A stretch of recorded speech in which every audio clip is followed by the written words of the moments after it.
Hello guys, in today's video, I'll show you how you can easily change Google Maps home location. Let's begin. First, go ahead access Google Maps in your browser. And from here, once you open up Google Maps, you will be directly on your home location. However, since you don't have any, you can click over here on the menu, click on save, right? Here, this will list all of the places you have saved, favorites, etc.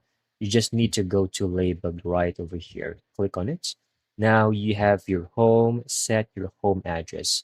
You can click over here, this three dot icon. So if you already have your home address set, you will say in here, remove. But if not, you can now go ahead, set your home address. So I do have something in mind. I'm just going to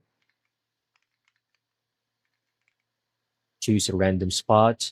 So here, it would be recommended to select the pin locations that Google Maps will show to you. All right. So go ahead. I'm going to click on this. This might actually take a few minutes to a minute.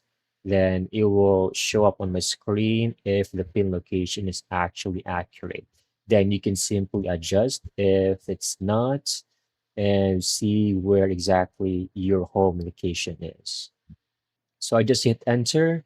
I'm going to click on my home address right now. So, all right, over here. You can now simply scroll all the way closer and check if it's actually accurate, right? And you can also click over here if you would like to be more precise about your directions. But so far, this is the correct pin location, and I'm good to go. That's it. That's how you can easily get this done. Thank you so much for watching. I hope you found this video very helpful.